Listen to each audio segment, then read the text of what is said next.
என்ன இருந்தாலும் ஐஸ்வர்யா இப்படிலாம் பண்ணக்கூடாதுங்க. அவங்க உலக அழகியா கூட வந்துட்டு போட்டோம். ஆனா தனுஷ் கிட்ட இப்படி மூஞ்சில் அடிச்ச மாதிரிலாம் பேசியிருக்க கூடாதுங்க.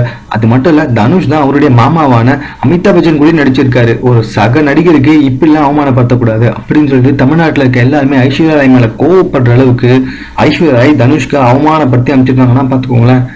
தனுஷ் தற்போது கோலிவுட் தாண்டி பாலிவுட்லாம் கலக்கி வந்துட்டு இருக்காரு. இவர் அடுத்து VIP 2 படத்துல, அதாவது வேலையில்லா பட்டதாரி 2 படத்துல வந்துட்டு பிஸியா நடிச்சு வந்துட்டு இருக்காரு. நம்ம எல்லாருக்குமே ரொம்ப நல்லா தெரியும்.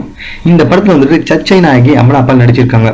ஆமாங்க, அமலாபாலுக்கு என்ன பட்ட பேர் கொடுக்கலாம்னு யோசிச்சு பார்த்தோம். ஒரு 3-4 மாசமா அமலாபால் தான் மிகப்பெரிய சர்ச்சையா இருந்து வந்துட்டு இருக்காங்க சோசியல் மீடியால.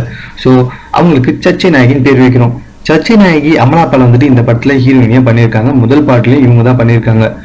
ஆனா இந்த படத்துல யாரும் எதிர்பார்க்காத மாதிரி கஜோல சேர்த்திருக்காரு நம்மளுடைய நடிகர் தனுஷ். சரி, எதுக்காக அவர் கஜோல போட்டாரு அப்படின்னு சொல்லிட்டு படக்குழுவை போய் கேட்டா அப்பதாங்க நிறைய விஷயம் வந்து படக்குழு சொன்னாங்க. இப்படத்துல யாராவது பாலிவுட் பிரபலத்தை நடிக்க வச்சா நல்லா இருக்கும் அப்படின்னு சொல்லிட்டு பிளான் பண்ணியிருக்காரு நம்மளுடைய தனுஷ். கிட்டத்தட்ட படையப்பா நீலாம்பரி போல வந்துட்டு நெகட்டிவ் பாத்திரமா நம்மளுடைய கஜோலுக்கு. ஆனா இது யாருக்கு செட் ஆகும் அப்படின்னு யோசிச்சு பார்த்ததுல முதல்ல இது ஐஸ்வர்யா தான் வந்துட்டு தனுஷ் போய் கேட்டிருக்காருங்க.